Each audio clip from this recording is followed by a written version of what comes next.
Сонсогч та бүхэндээ өчигдөр мэндийг хүргэе. Дэлхийн монголчуудын MJL радио 88.3-аас 7-ны давгаас баасан гарагийн 21 цагаас хүргэж байгаа.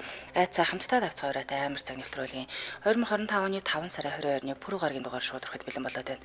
Студиуд хөтлөгч Чанцаа Ами найруулагчаар өндрөхнөр ажиллаж байна. За нэвтрүүлгийн хамтраалагчаар амьсгалах агаарыг тань бид халамжлын Air Care, Air Condition агаар сэлгэлтийн тоног төхөөрөмж мөн ондоо хамтран ажиллаж байна. За шонхрууд өчигдөр мэндийг хүргэе. Бүгд нь өчигдөр мэндийгээ манайхан тулаанд бэлэн л үсттэй. Бид хоёр ч одоо хэрэгээ бахируулаад л ороод ирлээ шүү дээ. Хэрэг юу гэдгийг хамгийн мадагуулаад Шторк маань бас гоё байгаа зү. Гоё. Тэрийг анзаардаг юм байт юм бол нэр хэрэг бахирддаг юм. Гэтэ энэ аян тус дуртай сонсчод байдаг юм шиг үлээ. Яг ямар аян юм бэ гэдээ бас асууж исэн хүмүүс байна. Би тэр ремикс хийсэн юм аа. Тийм бид ч хэрэгээ бахируулаад. За өнөөдөр юуны тухай ярих вэ гэж. За би өнөөдөр Монгол улсын гэмт хэргийг ярина. За тэр дундаа монголчуудыг тэр чигээр бараг мэдэх болоо та гэж бодож байна. Тэр үедээ нэлээд шуугулж исэн буюу улсын төм үзийн төөх турсгалын өмнөд зүйлсийн санд 1970 онд гарсан Орсын хулгай иргэн талаар ярьж байгаа. Мэдх юм байна. Мэдх үү те. Алтан санг цөлмсөн. Тэгсэн. Мэддэг хэрэг байна шүү. За иргэн талаар ярьж өгнө. Алдартай шүү дээ тий уусаа маш алдартай. Тийм тухай үдсэн нэлээд бас бид одоо ч гэсэндээ бас мэддэг хүмүүс. Багтаа мэдхгүй бас байж магадгүй л юм тий. Тийм. Энэ нэрийн учир. Тийм ямар учиртай байсан юу болсон ярдна гэдэгцээ. Би өнөөдөр та бүхэндээ гэмтрийн тухай ярина. Миний сахиусан тэнгэр гэд. За миний ярих гэж байгаа энэ хэрэгээс бүр кино хийсэн юм байлаа. Яг киног нь нэлээд хэдэн сарын өмнө нэг үзчихэд гэхдээ би тухайн үедээ яг юм бодит хэрэгээс сэтүүлсэн кино гэж мэдээгүй л дээ зүгээр ямар сонин юм бэ одоо бодит амьдрал дээр ийм зүйл байж болдгийм болоо гэж бодоод өнгөрчээсэн. Тэгээ өнөөдөр яг гэмт хэрэгийн тухай хайжсэн чинь миний үзсэн кино маань бодит хэрэгээс сэтүүлсэн гэдгийг нь олж мэдээд тийм сонирхолтой авах болов шүү дээ. За үрхээр бэлтлээ. За 2004 оны 1 сард Америкийн нэгдсэн улсын Филадельфи хотод төлөөлөгчийн танхимын гишүүнээр ажилладаг нэгэн эрийн офс залуухан бүсгүй орж ирсэн гинэ. За бүсгүй англи хэлэндээ тийм ч сайн биш байсан. Миний охин амьд байна. Охиноо эргүүл авахд минь туслаач гэж гуйж. Бүсгүй залууд үнэхээр итгэхийн аргагүй өөрийнхөө амьдралын түүхийг ярьж өгсөн юм байна. За уг эмэгтэйг Рут Квевос гэж нэрлэх бөгөөд 31 настай. Төрсөн нутаг нь Порто Рикогт одоо өсөж торинсон. Тэгээд тэндээсээ Америкийн нэгдсэн улс руу цагаачилсан юм иргэн юм байна. За тэрээр 8 насаар ах нөхөр Педро Верагийн хамт Америкийн нэгдсэн улсад ирээд за тэгэд хоёулаа англи хэлэндээ таархан ч гэсэндээ хүний нутаг тэгэл угаасаа хүн яаж хийж байгаа нь хөл дээр босдог шүү дээ тий. Тэгэл өөрсдийнхөө амьдралыг яаж хийж байгааг зохицуулаад амьдрах болсон юм байна. За ингээ удалгүй тэд жил дараалал 2 хүүтэй болсон. За мэдээж аз жаргалтай байсан. Гэхдээ бүсгүйн хувьд охинтой болох хүсэл илүү их байсан гинэ. Тэгээ хөвгүүдээ нэг 3-аас 4 нас хүрэх үед нь буюу 1997 онд жирэмсэн болсон. За энэ удаад бүсгүй өнгөрсөн хугацаанд ихтлээ хүсэж мөрөөдөжсэн охиноо тээж байгаа гэдгийг мэдсэн. Ингээд тухайн оныхоо 12 сард охин Делимаага төрүүлсэн. Охин хорвоод мэндэлснээс хойш 10 хоногийн дараа 12 сарын 14-ний өдөр тэд охиноо дээргэн тойрны хүмүүстэй харуулах, шинэ мэндэлсэн үнэ харуулгатай. Тэгээ дээрэс нь хүүхдээ мэндэлсний одоо нэг төсний баяр тэмдэглэх үүднээс гэртээ бяцхан парти зохион байгуулсан. За уг үдшилтэд тэдний гэр бүлийнхэн, найз нөхөд бүр мөн нэлээд холын хамаатууд ирсэн. Яг заримтай нь бол тий холын хамаатуудтай бол бараг нэг зүс мэдих төрдийл нэг тиймэрхүү танил байсан. Гэхдээ бүгд л одоо охинтой болсон баяр хүрэх гэж иржсэн учраас бүгдийг нь халуун дотноор ухтаа авсан байдаг. За мөн үдшилтэд нөхрийнх нь нэлээд холын хамаатан Кэролин Кориа гэдэг эмэгтэй ирсэн. За уг эмэгтэй бас охинтой болоод удаагүй болохоор гэрээ эзэгтэй Руттэй хоорондоо ингээл өө чи тэ хүүхдтэй болоод ямар хаан яаж өсөх гэж байна энэ төрөг ингээл маш олон зүйлсүүдийг ярьсан. За удалгүй орой болж өргөдөж ирсэн зочид нэг нэгээрээ гарч явснаар бүгдээрээ ингээд зүйлс нь гараад эхнэр нөхөр хоёрын хувьд үлдээд гэрээ цэвэрлээд унтцгаасан юм байна. За гэтэл маргааш нь буюу 12 сарын 15-ны өглөө Рут тун завгүй өглөөний цай бэлдээд галтгоондоо зогсож байж. Тэгсэн хаана ихтэйгээс нэг хиншүү хямсны ч гэдэг юм уу нэг л тийм ихэн үнэр хангалсан гинэ. Тэг бүсгүй гал гарсан байх вэ гэж гинт сандраад хоёр давхар руу шууд гүйж гарсан. Яа тэгэхээр хоёр давхарт хоёр хүүн дөнгөж төрөд удааг байгаа охин нь унтчихсэн. За очиод харсан хоёр давхар тэр чигтээ утаа унаар болсон харагдаж. За ингээ бүсгүй яарвчлаа хоёр хүүгийнхээ өрөөнд орж тэднийг цэрээгээд тэрч гаргаад тэгээ эргэж орж ирээд охиноо ингээд авах гээд охиныхоо өрөө рүү орсон чинь нөгөө тэр гал одоо охиных нь өрөөснөөс гарсан бололтой гэмээр нилээ бүр ингээд авалтцсан байсан. За гисэн хэдий ч их хүн үрээ аврах гээд яаглаад те нүүр амаа түлэн байран байж охиноо хэвдүүлсэн орон дээр очисон чинь орон хоосон баг. Нэг бүсгүй охин нь ийшээ тийшээ өнгөрсөн болов гэж бодоод нилээ хайсан болов ерөөсөө олдоогүй. За тэгээд арай гэж байшингаас амтай голтой гарч ирсэн маа. За удалгүй гал команд ээж галыг унтраасан ч байшин бол ерөөсөө авах юмгүй болтлоо шатаж баг ингээ нуран голоод ингээ унсан. За гэхдээ тэдэнд байшингаас илүүтэйгээр хайр дохин дели маань амьд байгаа эсгэл хамгийн чухал байсан. Харамсалтай нь охиныг хичнээн хайгаад ч цогцыг нь олж чадаагүй. Гал командаас хит хүчтэй галд охины цогц юужгүй шатаж дууссан бахаа гэж таамагласан. За үүний дараа гал яг юунаас болж гарсныг тодруулсан чинь охин нөгөө дели маань унтаж исэн өрөөнд тавьсан байсан цахилгаан халах урнаас эхэлж гал гарсан гинэ. Охин 12 сард төрсөн шүү дээ. Тэгэхээр яг нөгөө хүүтэн байсан учраас дөнгөж төрсөн ялах үрээ даарчгүй гэд эцэг хоёр нь л цахилгаан халаагаар хажууд нь тавьсан байж л таарч л дээ. За гэвч Рут цагдаа нарын хэлсэн дүгнэлтэнд юу ч итгэж чадаагүй. Учир нь өөрийн хоёр нүдээр охин нь орон дотроо байхгүй байгааг харсан шүү дээ. За мөн охин нь төрөөд удааг нэг 10 хэдэн хоногтой хүүхдийг мөлхөөд л одоо өнхрөхч чадахгүй шүү дээ. Тэгээ явна гэхээр одоо бүр байж боломгүй ш. Тэр дөрөөр орчин нөгөө хүүхдүүд чинь ингээ хамгаалттай ороод шүү дээ. Тэгэхээр тэндээсээ ингээд өөрөө хоёр үлрээ гараа явна гэдэг бол байж боломгүй зүйл байсан.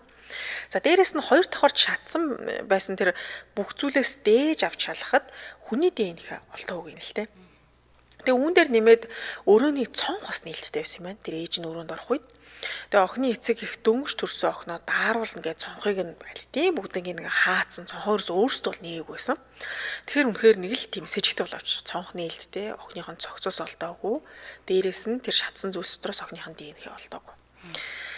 Тэгэхээр нэг өсөндөө хин нэг нэвтэрч ороод охиныг нь хулгаалсан байх магадaltaй гэж үзсэн. За тиймээс Рут энэ бол зүгээр л нэг гал бол биш ээ. Яалтчгүй охин маань тэнд байгаагүй. Хэргийг та нар дахин шалгаж өгөөч гэж цагдаа нарт хандсан.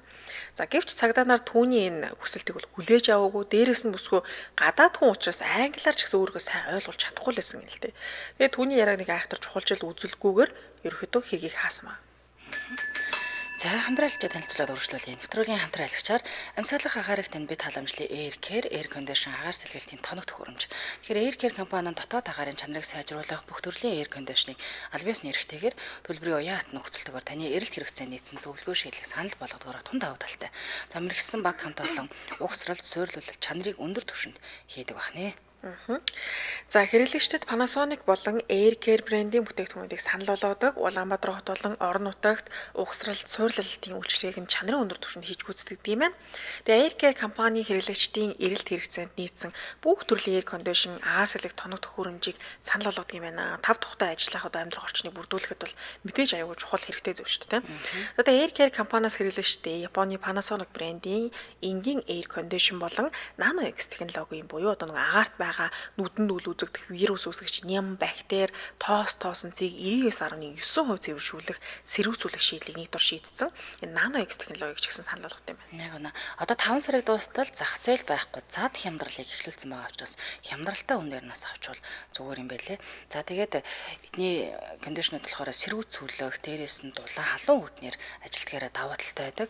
Айл үрх алтан байгууллага, эмнэлэг, амралт цовлол, байгууламж, худалдаа үйлчний төв, зөөврийн сууц гээд ер нь агаарын дотоод чанарыг сайжруулах, сэрүүн тав тухтай ажиллах, амьдрах орчин нөхцөлийг одоо бүрдүүлэх шаардлагатай бүх төрлийн орчинд ажиллах air conditioning худалдаа, угсрал, суйрлуулалтыг өөрсдөө хийгээд явж тийм байлээ. Тэгээ суйрлуулалтаа хийхдээ хүлээлгээд авахгүй олон хүмүүс байдаг учраас.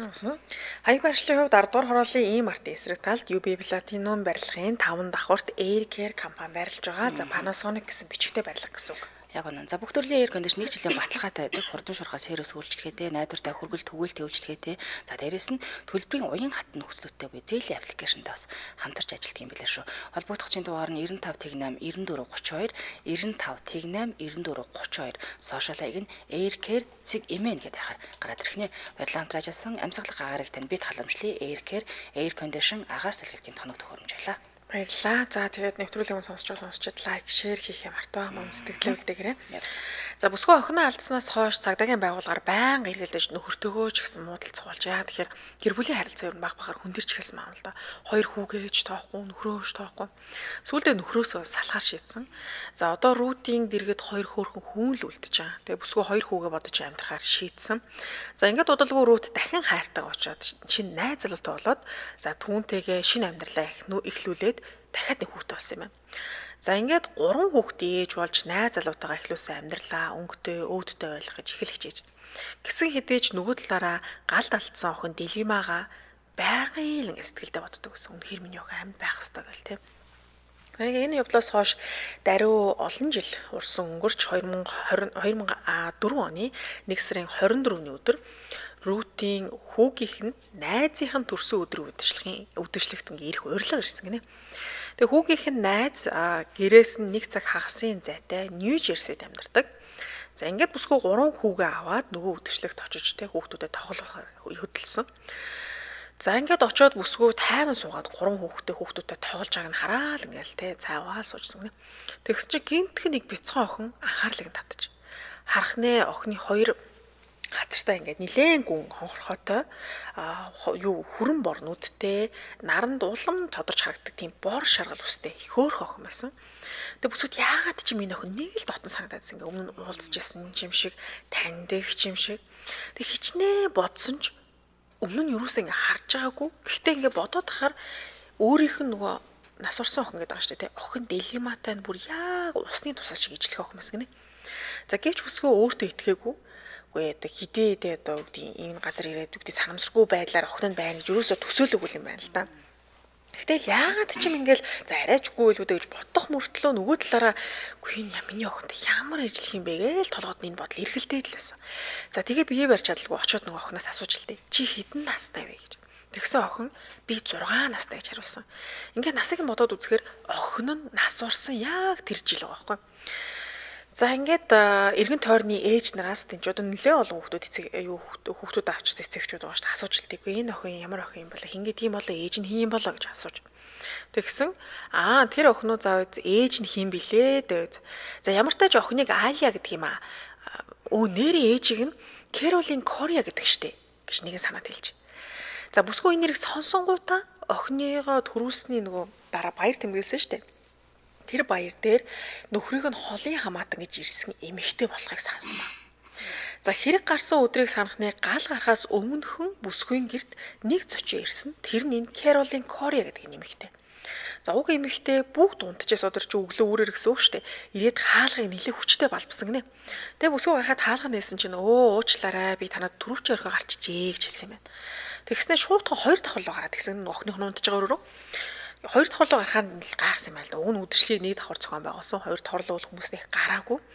Тэгсэн чинь асуусан нөгөө эмэгтэй би өчигдөр танаа 2 давхарыг сонирхоод гарсан юм аа. Тэгээ 2 давхарт л юу нь бол түрүүчээ хайцсан юм шиг байна гэж хэлсэн. За ингээ уг эмэгтэйг 2 давхар түрүүчээ хайж авах хооронд бүсгүй 1 давхарт өглөөний цай бэлтжижсэн. За удалгүй 2 давхараас нөгөө эмэгтэй бууж ирээд би түрүүчээ олчлоо танаа 2 давхарч юм байсан биз дээ. За би ч одоо явъя да гэдэг ингээ гараа авцсан. Тэгээ тухайн үед уг эмэгтэйн талаар бүсгүй юроос хардад сэрдээгүй те үдэшлэг дээрээ зайлуул ингээл юм мартаал явсан юм байна гэж бодсон. Гэвч энэ эмэгтэй гарсны дараахан бодоодсэн чинь гэрт нь гал гарсан байхгүй. Гэхдээ энэ бол зөвхөн Рутийн таамаг өөр хүн сонсуулаад галзуурсал гэж бодож шүү дээ. Бүр 6-7 жилийн дараа тэгээ ингийн санамсрууд хараад охин нь амьдч гэдэг юм. Тэгэхээр стожик үлгэр домог байна л гэж бодохоор байсан. За гэвч Рутийн гэрт ирсэн нөхрийнх нь холын хамаатан гал гаргаа зогсохгүй охиныг нь хулгайсан гэдэгт бүр үнэхээр итгэлтэй байсан. Тиймээс охиныг нь нилээн сайн ажиглаж агаад охин тандан миний дүү чиний үсэн дээр чинь юм наалтчиж их чинь аваад өгье гэд. Тэг үсийг нь баг зэрэг ингээд таслаад авсан гинэ. Ингээ гэртээ харсан. За бүсгүй гэртээ ирээд цагдаа руу шууд залгасан. Би охиноо олчлоо. Үсээр нь миний охин төрсөн охин гэдэг ингээд та нар шалгаад өгөөч гэж хүсэлт өгсөн. Гэвч цагдаа нар түүнийг ер нь галзуурсан л гэж бодсон. Хэрэг одоо хайл хэдийн 6-7 жилийн өмнө хаагдсан. Тэгээ энэ үдшилтэрс би ингээд харсан чинь нэг хөөрхөн манай охинтой ижлэх охингүйгээд би үсийг ингээ харгаа авчлаа. Шалгаад өгөөч гэхээр ингээд цагдаа нар бол ерөөсөө итгээгүй юм байна л да.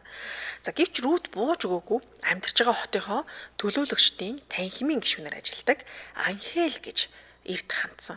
За учир нь энэ нэр бас цагаач одоо гэр бүлээс гаралтай байсан учраас ядаж өөрийг нь ойлгох байхаа гэж бодсон. Тэгээд өөрийнхөө энэ амьдралыг ярьсан маа ийм болсон. Тэгээд би ингээ охиноо олчлаа юмний охин мөн баг. Гэхдээ энийг шалгаж өгөх надад хэрэгтэй байна. За ингээ гişүү ихэндээ Рут яриаг сонсоод бүр гайхсан байна ч гэдэг мэдрэл муутай эмхтэй юм болов уу гэж гайхсан.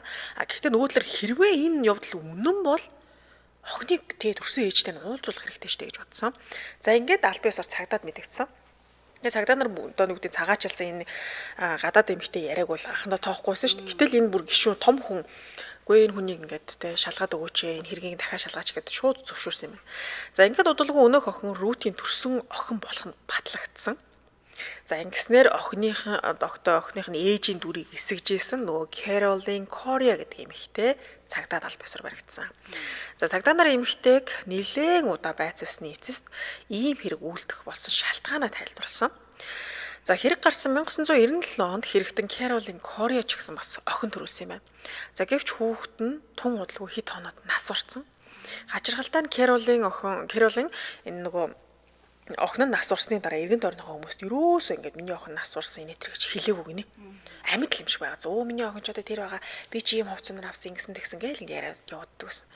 За ингээ удалгүй нөгөө Рутийн охины Мэндесний баяр болоод за тэгээд тэр баяр дээр очихгод нөгөө энэ Рутийн охиныг харангуйтаа шууд яагаад ч юм толгоонд нь миний охин биш дээ.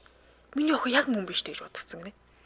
Тэгээд маргааш нь түрүүчээ мартсан гэсэн нэрийдлэр Рутийн герт ороод ингээд охиныг нь хулгаалаад гал тавьчаа зогтсон. За тэгээд охиныг өөрийн охин мэт өсгсөн. Өсөхдөө жоохон хачиргалтай байдлаар өсгсөн гэх юм уу. Эргэн тойрных нь хүмүүсийн хэлж байгаагаар охинтойгоо яг нэг юм Барби хүүхэлдэйтэй харьцаж байгаа юм шиг харцдаг өсгөнэ.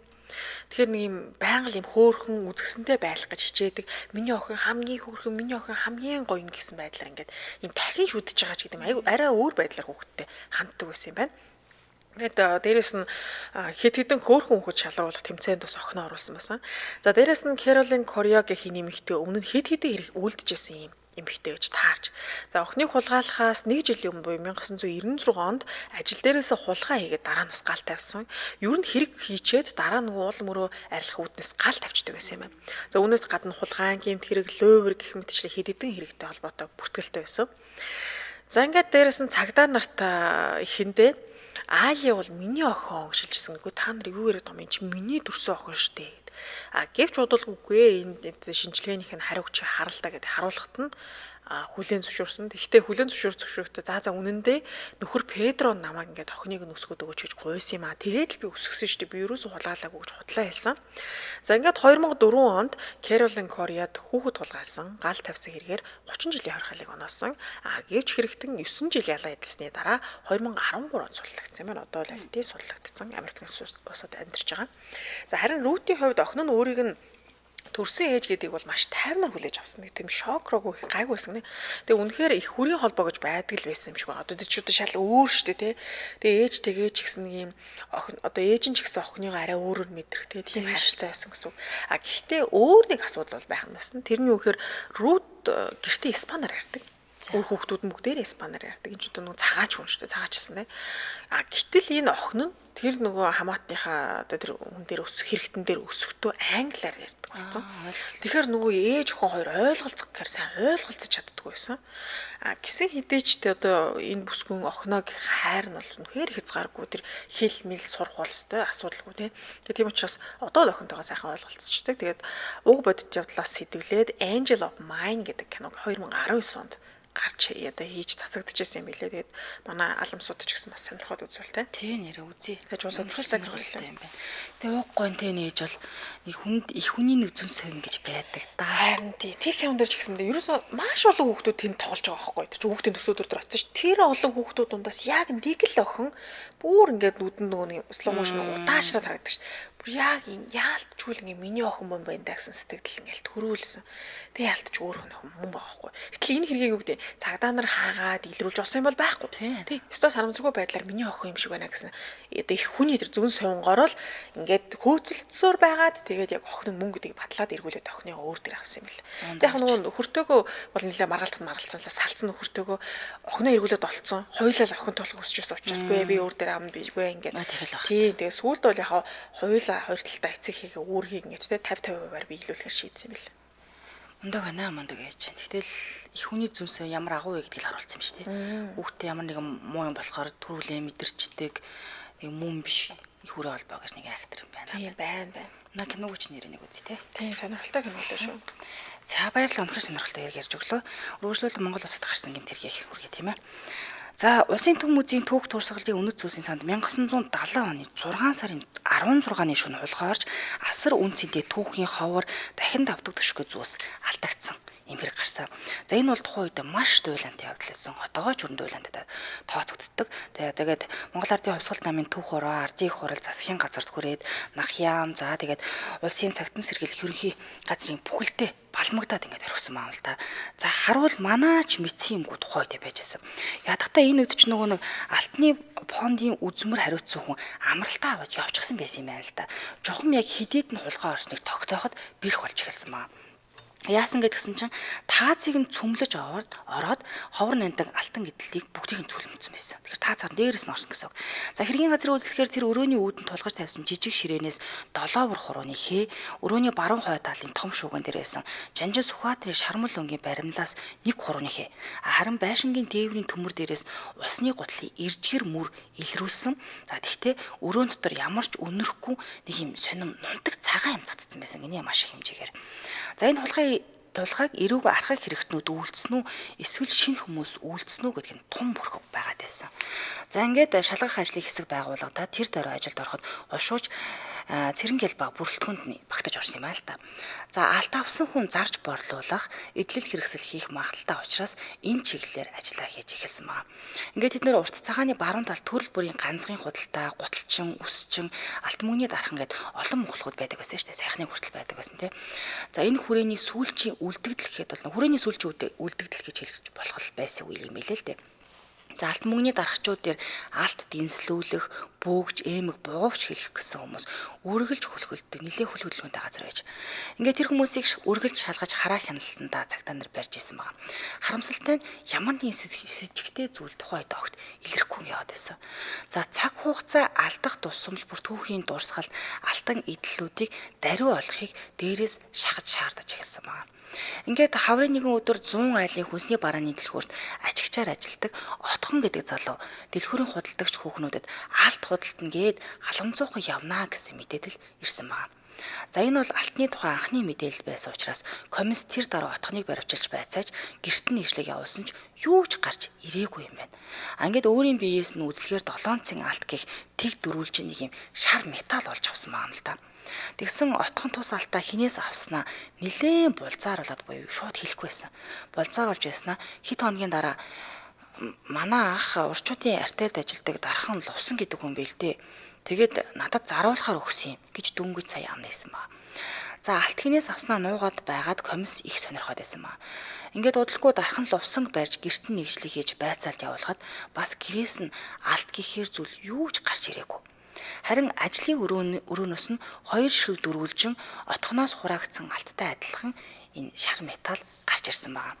За энэ 3 зүйлийг шинжилгээнд оруулахад алт муу. Гэхдээ энэ нь цэвэр алт биш холимог буюу зааз гэдэг юм билээ л дээ. Зааз гэсэн шинжилгээний дүгнэлт гарсан байна. За лувсан ихний үедээ үл таних хүнээс мөн захаас худалдаж авсан гэж мэлцэж байсан ч гэсэндээ социалист өмч ашигласан гэх ял сонсгож байцаасны эцэстээ болохоор Борнуурын сангийн аж ахуйн эмнэлэгт лаборант гэх мондоо авахтай хөдөрхүү гэгчээс нэг цан алтыг 250-аас 350 төгрөгөөр авсан гэж яг үнэнээ өчсөн байна. За хөдөрхүү гэгч нь 6 удаа алт авчирч худалдсан болох нь тогтогдсон байна л да. За тэгэхээр тэр хаанаас ийм их алт болоод байгаа юм бэ? Тэгээд яаж наймаалаад байгаа юм бэ гэдгийг судалж эхэлсэн. Тэгтэл дархан лувсан ч бас улааж хүдрээ бороогийн алтны уурхай байсан газраас хаягдал алт авдаг юм а гэж хэлсэн байна. Олон ч алтны дарахчууд түүнээс зааз буюу тийм ээ холимог юм алт авч алтан эмэг бүгч хийдэг нь илэрхий болж эхэлсэн байна л да. За ингээ хөдөрхөөг баривчилж байцаасан байгаа. Тэгсэн хөдөрхөө 1954 онд бороогийн алтны урхад ял эдэлжсэн цахилгаанч нар ажиллаж байхад тэр алттай чулууг тэрэмдээд эс болгож усаар тунгааж мөнгө усанд бариулж алтыг нь авдаг хуучирсан гар аргыг маш сайн сураад ингээд авчихсан байсан юм билээ л дээ. Тэрийг баг хэрэглэх болсон байсан. За ингээ шижиртэн шарлага алт түүний хорхоог нь хүргэж шүлсийг нь гойжуулаад болохгүй ажил дээ. Тэгэд бодож эхэлсэн байгаа. Яаж энэ их алтнаас авах вэ гэж бодож эхэлсэн маа. Ингээд алттай чулууг тэрэмдэг ширмэн тоогооны доор сав тосох сон зав тосоод ингээд тавьчихсан гэж шунал нь хөдлөөд ерөөсөө болохгүй байж. Ингээ хөдөргөө тогооны ёроолыг жижигхэн цоолох гээд том цоолчихсан юм байна л да. Бүр хитрхээ том оруулчих. Гэхдээ алтны ажилчид тэндээс нь сэжиг аваагүй юм байна. Цоорхоог нь болохоор эсхийгэр бөглөөд чулууга тэрэмдээд алтаа гаргаж баг багаар авсаар л байсан юм байна. За яг энэ үдэнд бүгэлсэн эсхийний хажуугаар нь эсхийд мөнгө усаар байруулсан алтнууд наалдах буюу доошо асгарч ингэж унж ирээд идэг байсан юм байна. За тэгээ заримдаа өөрөө зориуд гоожулж дураараа дургиж ер нь бол хамаа замбраагүй л тэр галтан дээр туйлж исэн юм л да. За тэр газраа сайн тэмдэглэж аваад хожим шоронгоос гарсныхаа дараа хоёр нөхрийн хамт эренгүүтээ нөгөө тэмдэгт газараасаа алтаа авдаг хэрэгээ хүлээг мэдүүлсэн байгаа. За алтаа хээрийн аргаар гадаа пишин бариад гаргаж байснаа цагтаа нарт бас үзүүлсэн байгаа юм л да. За Цэрэн Гэлбаа энэ явдлыг сайн мэдэх нэг хүнийг байсан учраас хараад үнэмссэн байгаа. За тэр үед бороогийн алтны тоогоо эвдэрсэн гэж сонсогдчихлээсэн юм аа л да. Доошо элс нь асгардаг болсон гэснээр Цэрэн Гэлбаа энэ асуудлыг шалгахаар комиссийн бүрэлдэхүүнд нь орж ажиллах үед хүдэр харагддаг л байсан юм тэр үед нь. За газар дээр нь шалгаж тоогоог цоорш нь үнэн болохыг тогтоож нэг тоогоог нь ажилуулахыг зогсоохоод нөгөөг нь ажилуулж байсан ч мөн адилхан ахиад цоорцсон байгаа. Тэгэхээр нь уг алтны уурхайг хааж байсан юм байна гэдгээ маш сайн сансан байгаа. За ингээд олон жилийн дараа хэргийн эзэнтэй яг нэг газараа эргээд таарчихсан гэсэн. Гэхдээ тэр алттай элсийг яаж тунгаадгийг батлахын тулд эрүүгүн хилцээний дараах думбуураа ахлах төлөөлөгч гинтэн төлөөлөгч Данаажав шинжээч Цэдэн нарын хамт ууг газарт нь очиж үзлэг хийсэн юм л та. Тэгээд мөнгөн устай ус бүхий нэг элс шуудаг аваад геологийн яамны лаборант лаборант нэг орой бүх хүмүүсийг тараангуудаа Цэрэн Гэлбаа хөндлөнгийн хоёр гэрч лаборант мэрэгчдийн хамт энэ элсийг шүүж авсан мөнгөн устай алтаа 100-нд хийнгүүтээ хайлуулсан юм байна. Тэгээ хайлуулсныхаа дараа үзэхэд нэг шуудаа элстэй мөнгөн уснаас 8 цэн алт гарч ирсэн гинэ. Тэгээ тэр алтыг шинжилүүлж үзсэн чинь 82% цэвэр алт гарч ирсэн байна. За тэгэхээр хөдөрхөө нөгөө хүмүүстэйгээ нийлээд улсын төмөцгөөс алдагдсан алтыг хулгайлаагүй тогтоогдоод ирэл цаашаа үргэлжилсэн буюу энд яг арай өөр хэрэг л илэрчиж байгаа юм л да. За ингээ хөдөрхөө хятадын 9 гудамжинд оршин суух зүс таних нэг их хятад иргэнд 7 цэн алт би зарсан гэж мэдүүлсэн байна. Нөгөө хятадыг нь авчирч байцаасанд нийтлэн бодлогшиж шалж ирсэн сууснаа. Хай, би хөдөрхүүгээс нилээ хэдэн удаа 5-аас 7 цэнгийн хэмжээний 18 лан алт 25 мянган төгрөгөөр авсан гэж хүлээсэн байна. Хятад айд сандарсандаа 7 биш 18 лан алт авснаа хүлээж баярлуулсан байна. Уул нь 7 байх ёстой шүү дээ. Тэгтэл 18 гэж хэлсэн. За үнэн эсийг тогтоохоор хятадын гэрт төлөөлөгч Данаажав готов шинжээч Цэдэн хөндлөнгийн хоёр гэрчтэйгээр үзлэг хийхэд хятад өөрөө гутлын тосны хайрцагт хэлсэн 5-аас 7 цэнгийн хэмжээний алтыг нэг ширээний нүднээс хоёрыг нь усны лаасны доороос за 3 дахьыг нь болохоор гадаах томоохон амбарын таазнаас дүүжилсэн тамхиных том хайрцагнаас нийтдээ 18 лан алтыг гаргаж өгсөн байна. Уул нь 7 байх хэвээр 18 болчиход байсан. Тэгэхээр Цэрэн Гэлбаа хятадаа дагуулж ирээд жижүүрийн хүлээлгийн өрөөнд орхичход дарга наст хятадын гэрт нь үзлэг хийж алт хураасан тухайга танилцуулсан байна. За тэгтэл жижүүрийн өрөөнд ороод иртэл өнөө хятад нь том модон буудан дээр хэвтчихсэн юм байна л да. Тэгэхээр үгүй та яагаад энэ контор дунтаад байна гэхэд үгүй харин толгоо өвдөөд гэж суулгах хэлж. Тэгэхээр энэ хүн хөрөнгөө хураалгачаад харамсаж амиа хорлож гай болохгүй байгаа даа гэж хаширлаад группийн дарга хурандаа дорж боломж тэр тухайга танилцуулж өнөө шөндөө албатан саатуулж чухал яасан бэ гэж уул нь учирлаж хэлсэн юм байна л да. Тэгэхэд нь хөө чам шиг ингэж гэрчээ шоронд хийдэг мөрдөн байцаагч байдаг юм уу? Сайн ухуулж өгөөд хөөгөөд явуулчих гэж тушаасан байна. Ингээ хэлмэрч баян булаг Цэрэн Гэлбаа хоёр тайвшруулах байдлаар яриад цай өгч явуулахад нөгөө хужаа баярлаж талархснаа илэрхийлээд гараад явчихсан юм байна. Тухайд. За хамтраач танилцуулаад өргөжлүүлье. Өдөр бүр бэлэгтээ Ондоо Boombox. Тэгэхээр Ондоо аппликейшн дотор Boombox нэгтсэн байгаа. Датагаа цэнэглэх бүрт дотроос нь iPhone, MacBook, AirPod, PC, чихвч, ухаалаг цаг, Osmo Mobile, TV гэх мэт 666 ширхэг бэлгнээс өөрийн болох боломжтой байна. Тэгэхээр та датагаа цэнэглэхдээ давхар бэлэг аваад явна л гэсэн үг. За мөн дээр нь Ондоо хэрэглэгчдүүд өдөр болгон нэг удаа хүр дэргүүлж бэлгийн хайр цэг эрхийг олгож байгаа. Датагаа цэнэглээд гой ухаалаг бэлгүүд эзэн болох боломжийг Ондоогийн өгч байгаа юм байна. Тэгэхээр одоо аппликейшнаа татаад өдөр бүр бэлэг задлах одоо боломжоо нээгээрээ. Яг бол бэлгийн хайрцагнуудыг зөвхөн Ондоогийн аппликейшн дээр л задлах боломжтой байлаа. За ондоо пас багцаар цэнэглвэл 7 хоног эр эсвэл бүр он дуусал өдөр бүр 5 ГБ дата орох юм байна. Тэгэхээр 7 хоногийн багцыг 1 ширхэг, 90 хоногийн багцыг 6 ширхэг, харин он дуустал дататай багцыг 10 ширхэг бүүн бокс бэлгийн хайрцаг задлах ирэх тус дагалдаад ингэж ирэх юм билээ шүү. Тэгэхээр за байршлын хувьд болохоороос цэцэг төвийн 100 хойдолд код M-Obst байрлаж байгаа хнэ. Холбогд хуудасны дугаар 1866 66 1866 66. За хэрвээ та ондоогийн дугаараас холбогдож байгаа бол 66 66 гэж хийгээд холбогдорой. Баярлалаа хамтраж ажилласан өдөр бүр бэлэгтээ ондоо бүүн бокс ялаа. Баярлалаа. За үргэлжлүүлэх хэрэгээ. Ярэ нэлээд ийдэрхтэй болоод ингэж ирж байгаа юм. За ингээд нөгөө хятадаа явуулсан. Тэгсэн маргааш нь хятадаас дахиад нэг юм асуумаар болоод цагдаа явуулсан дуудуулсан чи алга болчихсон байж л те. Хэдийдүүдээр хайгаад олдохгүй байтал гисэр сүмийн хажууд дах үерийн хамгаалтын шуудуунд нэг хүн боогоод өгсөн байна гэсэн мэдээлэл ирсэн нь нөгөө хятад нь хамаа оролцсон байж. За ингээд Цэрэнгэл баг Нахьямны мөрдөн байцаа хэлцээс дуудаад гадаадын иргэн хятад хүнийг сүрдүүлэн байцааснаас айд цочиж амнасаа хорлоход хүргэсэн гэж зэмлээд хэлмэрч баян булгийг бас байцаасан байгаа. Тэгэхэд нь амиа хорлсон хятадын нөгөө хурш авааг нь байцаахад тэр хятад сэргийлгээс орой хүн хурч ирсэн. Тэгээ манад их царай мотоо орж ирээд хай миний бүх хөрөнгийг цагдаа ям хураалаа. Одоо би амьд яваад яах вүлээ гэсэн гэж мэдүүлснээс энэ асуудал төгссөн байна. За ингээ бороогийн алтны хэрэгт холбогдсон хүдэрхүүд хэрэгтээ 12 хүнийг социалист өмс ашигласан хэрэгт эрүүгийн хуулийн тусгай ангийн 63 дугаар зүйлийн Б ангид зааснаар ял сонсоход асуудлыг ялын зүйл ангидээр зарим дарга прокурор нар эргэлзсэн юм байна л да. Тийм учраас улсын прокурорын удирдлага болон хуульчдын зөвлөгөөгөөр оруулаад хэргийн зүйл ангийг нарийн тогтоолох зорилгоор улсын прокурорт хэргийг Цэрэнгэл ба өөрөө танилцуулсан юм байна. Ингээд зөвлөгөөнд улсын прокурор Авхиа, тусгай хяналтын прокурор Цагт, мөрдөн хяналтын прокурор Сүхбаатар зэрэг хянаж байсан прокурор Лувсанд орж, за мөн хотын шүүхийн дарга Төмөрч ав зэрэг гээд бусад улсын прокурорын хяналтын прокурорууд манай мөрдөн байцаах газрын дарга Даваа Самбуу, орлогч Дорж болон нарын 10 гаруй хүмүүс тухайд оролцсон юм байна. За ингээ мөрдөн байцаах Цэрэнгэл ба уг хэрэгээ маш тодорхойгоор нэг цаг гаруй танилцуулсан байна.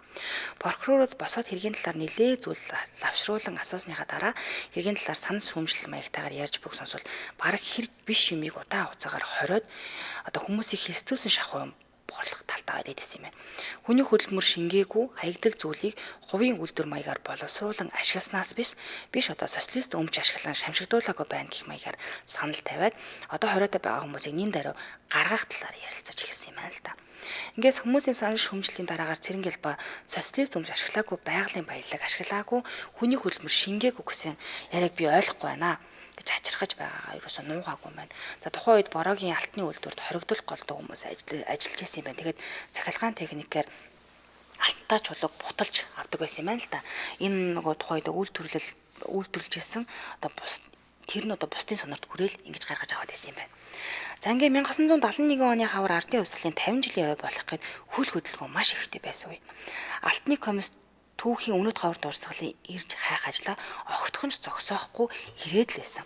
Алт мөнгөний холбоотой олон хэргийг шалгах явцад музейд мужаан байсан Бямбсүрэн гэдэг хүн нэлээд халамцуу нэг хүүхний хамт 7 цэн алт гэж хав хар юм алтны дархан хятадд дэнслүүлж байсныг сэргийлэгч Сүхбат бариад хүрээд ирсэн юм байна л та. Тэр нь жинхэнэ цэвэр алт мөн болохыг шинжилгээгээр баталсан. Ингээ Бямбсүрэн 1937-аас 1938 оны үед болохоор дорнодод цэргийн дарга байхдаа энэ алтыг нэг хятад хүнээс улаан нүртэй 7 ширхэг Родина хэмээх цагаар сольж авсан гэдэг мэдүүлгийг өгсөн байна.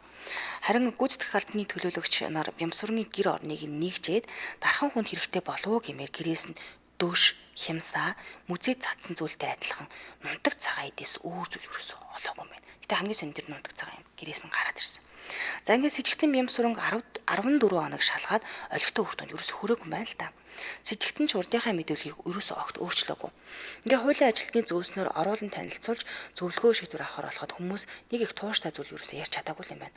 Ингээ мөрдөн байцаагч танд ямар санал байна гэхэд сэжигтний гэр орныг дахин нэгжих санал байна гэж хэлсэн байна. Гэхдээ нэгжлэгт металл эрхчийг ашигламаар байна. Дээрээс нь прокурор шинжээч нарыг оролцуулах санал тавихад нь зөвшөөрсөн байна. Ингээд дахин нэгжлэг хийхээр болсон.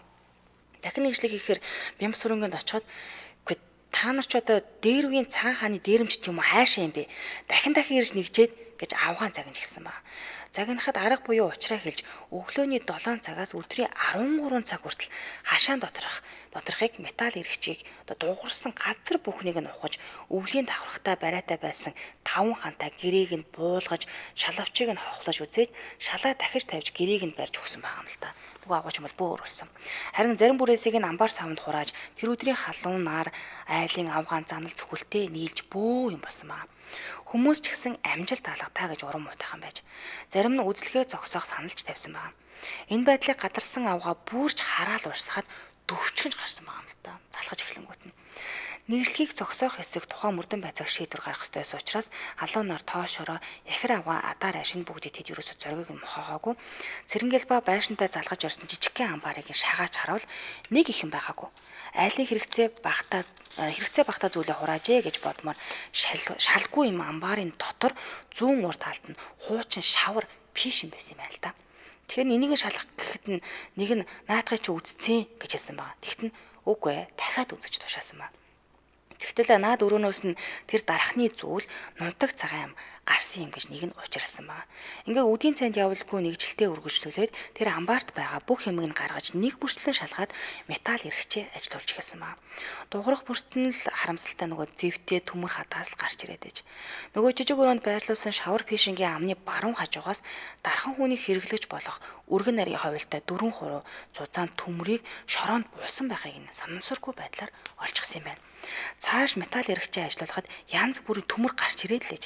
Гэтэл улаан ирээ өнгийн хуучин даавны бодолтой зүйл тэр зүйлээс дотроос нь болохоор консервны лаасны 2 тагийг нь цоолоод динс маягаар уцаар хэлгэсэн 2 төмөр дээр үеийн Монголын цагаан мөнгө Хятадын Ёншгойт хэмээх мөнгө 2 гарч ирсэн байгаа юм л та.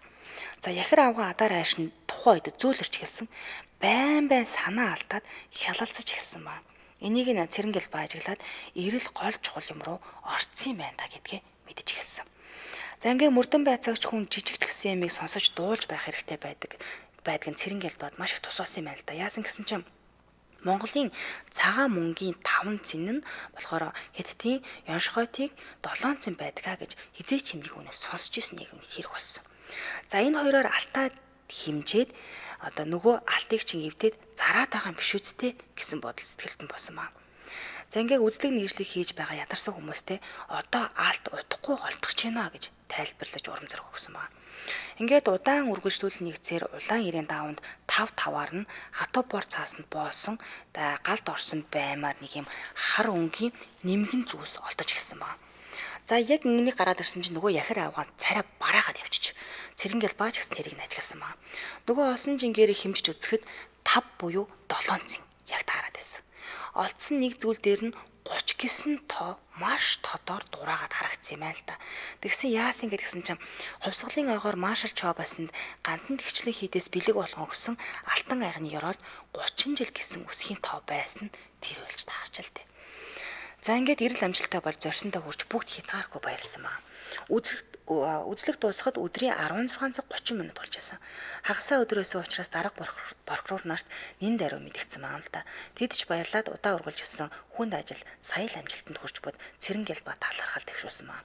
Ингээд Бямбсүрэн шоронгоос авчирч олсон зүйлээ харуулсанд царай нь барааж зохионж буулсан. Тэгтэн за энэ бусад алт хаана байна гэж асуухад Бямбсүрэн санаа алдаад за танд бусад зүйлийг зааж өгнө гэд 7 буудлын чигт үгрийн хамгаалалт сэлбийн талан дээр утсан ба. Тухайн үед нь оройн 18 цаг 10 минут болж байсан. Бямбсүрэн нэг том чулуун дээр хүлээ тавиад энд гэхэд металл эргчээ чулуун дээр нь тавихад тохио ерөөсө дуураагүй юм байна. Тэгэхээр цэрэнгээл байлт ихнэр за та битгий худлаа хэлээрэй. Энэ багаж хаанаас ч олон шүү гэсэнд өөр нэгэн том чулууг жаахан яваад заасанд нь металл эргэж дуугарснаар тэр том чулууг нь хөдөлгөөд сөхөөд үтсэн чинь алдагдсан алтнуудыг тэр үеийн хуурай сүүний 2 төмөр лаазанд алдагдсан 6 алтыг аягийг нь эвдэж бор цаасанд бүгдийг нь хэмжиж 5-7 цэнгээр нь боож уугрын хааны морины гоёл 250 ширхэг алтыг яг тэр хэвээр нь лаазанд хийхэд болчихсон байсан юм байна. За мөн уугрын хааны баавгаан бариултаа мөнгөн тамгыг лаазаа төшүүлээд тавьчихсан байсан. Тамганы бариул баавгаан хүзүү хэсгийг сүхээр цохиж гүн ор гаргаж унгаж чадалгүй салгаж чадалгүй тавьчихсан байсан юм байна л да. Түүхийн өнөд ховор дурсгал зүйлс ийм болсонд үнэхээр харамсмаар. Нүрэх хөдөлмөрийн үр дүнд олж авсандаа баярлсан юм байна л да. Гэхдээ энэ хэрэг дээр нэг алдаа гарч хэргийг богино хугацаанд илрүүлэх боломж алдсан гэж хожим бас дүгнсэн бэлээ. Энэ юу гэхээр энэ нь хэргийн газрыг үзлэхээр хурууны хээг хоёр газраас олоод тус музейн ажилчдын хурууны хээтэй харьцуулж сайн үзээгүй юм билээ л дээ тухайн үедээ. За сүүлд хэрэг илэрх үед Бямсурангийн хурууны хээг баримл дээр гарсан хурууны хээтэй харьцуулахад яг таарч исэн юм байна. Ингэж л алтны дуйлан том хэрэг хөдөлшгүйгээр тогтоогдсон байдаг юм байна. Тэгэхээр мөрдөн байцаагч хүн хэрэг цугларсан эдмүрийн баримтаа итгэлтэй нотлохоо өгч уйхгүй хөөцөлтөл ноцтой гэм хэрэгүүд мөрдөн байцаагчийн гараас хизээж мултардгүй гэдг нь энд илэрч байгаа хнэ. Мондол илрүүлсэн биш үү? Тийм бааз 1 жилийн хугацаанд лараас нь хөдөлж. Тэр түүхийн дурсгал зүйлүүдийг бүгдийн бодаагаар хэрэгүүлсэн. Харин тийм үү. Бүгдийг нэвдээд химэгчээд халивлцсан. Тэр л жоох харамсалтай байна. Харин тийш тэр ч одоо үнэхээр үнцэнтэй зүйлс шүү дээ. Мөнгөөр үнэшгүй. За баярлалаа энд хүргээд нэвтрүүлгийн өндөрлөе. Студид хөтлөгч Чанцаа амийн найруулагчаар ундрахнаар ажиллалаа. Нэвтрүүлгийн хамтран ажиллагчаар амьсгалах агаарыг тань бид халамжлын эйркэр эйркондишн агаар сэлгэлтийн тоног төхөөрөмж мөн ондоо байлаа. Өргөжлүүлэн томчуудын шууд нэвтрүүлгээ улаан сонсороо түр баяртай. Баярлалаа. Баярлалаа.